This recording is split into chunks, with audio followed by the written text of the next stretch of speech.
Wow.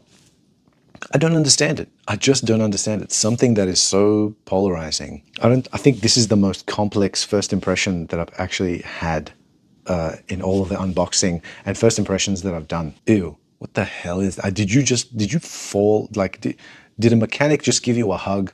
What happened? What's happened? All right, so we've got another unboxing out of this massive haul that I'm doing, and I'm doing it somewhere different today. I'm in another city for work and just stuck in my hotel room, and yeah, thought might as well bring something with me and be a little bit productive in my downtime. So the thing that I brought with me is Tom Ford's Tuscan Leather. Now, I haven't smelled this for a very long time. And last time when I was doing the unboxing, I think I was talking about like Tuscan Leather 16. I totally got that confused with Ombre Leather 16. And I did have Ombre Leather as well. But yeah, I moved it on because yeah, I kind of got sick of it. So I haven't actually smelled Tuscan Leather for, oh, I can't even remember, well over 7 years or something like that. So yeah, let's open it up. Let's give it a test. Let's sort of talk about what I get out of it, if it's still relevant for today. It does have quite a high rating on Fragrantica with like over 8,000 votes. It's like 4.3 something. I should actually double check that. It is 4.28 with almost 8,500 votes. So that's saying something about a fragrance that can, from the note listing, it seems like it's really polarizing. So yeah, let's have a go. This is it here. It's all sealed up, 50 ml bottle, and let's give it a crack. I should really have a knife or something. I can't even get into this thing. I have my fork from room service. That'll do. Yeah. Wow, it's really, man, this must be a new bottle or something, because the cellophane or the wrap is real good condition. Okay.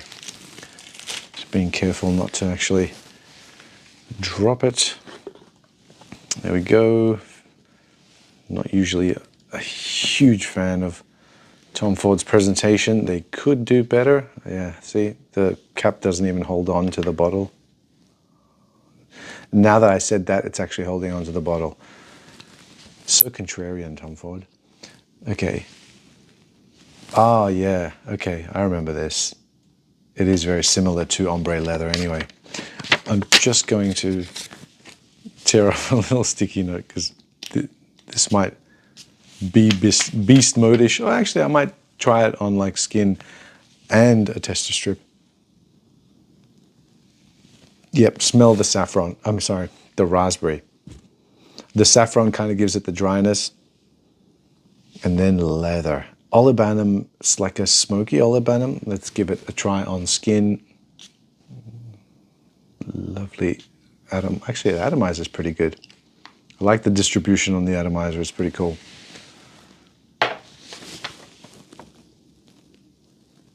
Yeah, on skin, the raspberry is not as prominent as expected because, you know, tester strips and bits of paper and things like that, they usually accentuate the top notes a lot more than they do the base.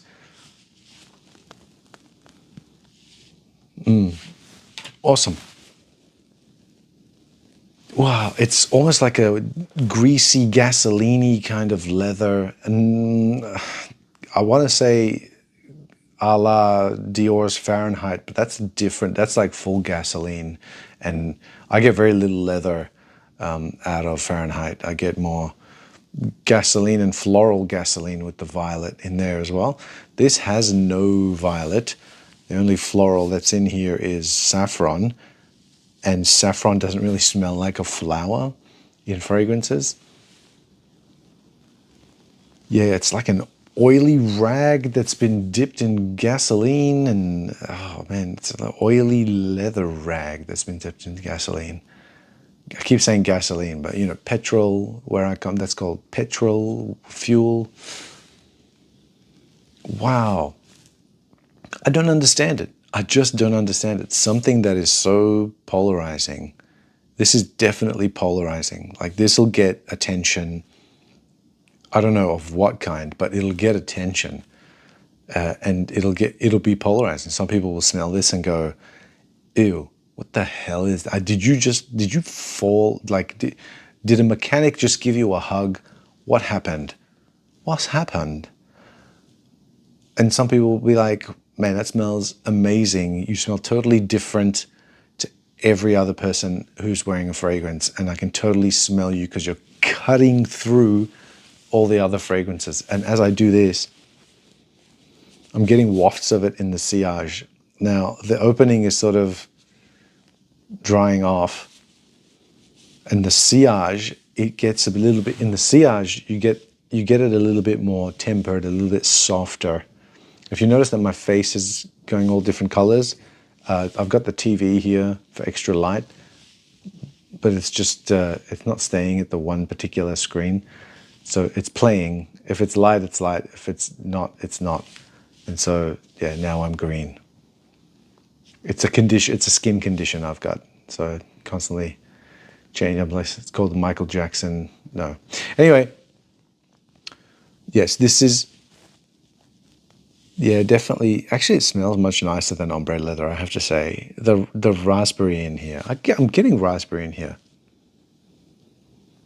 It's really good. And then there's like some woods, but there's burnt woods.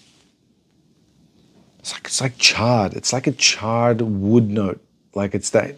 Okay, so you use that leathery rag of gasoline, gasoline-soaked leather rag, and you use that to set fire to some sticks, and now the embers have died, or the flames have died, and the embers are there, and they've cooled off as well. It's almost like an ashy sort of cigarette smoke kind of thing in here as well. It's ridiculous. I think this is the most complex first impression that I've actually had in all of the unboxing and first impressions that I've done. Yeah, okay. Man, this is really totally not up my alley, by the way. Like, yeah, I'm going to the office tomorrow, and I'm probably not going to wear this. That's why I brought, just in case, I brought a backup. I brought a backup because I don't think this is office friendly.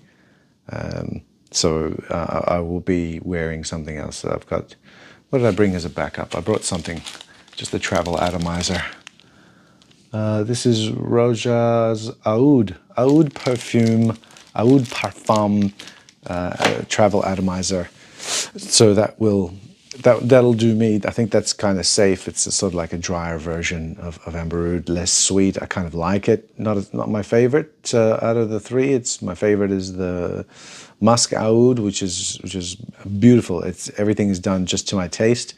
The next one will be Amber Oud, if I feel like a little bit of sweetness and some extra longevity and projection.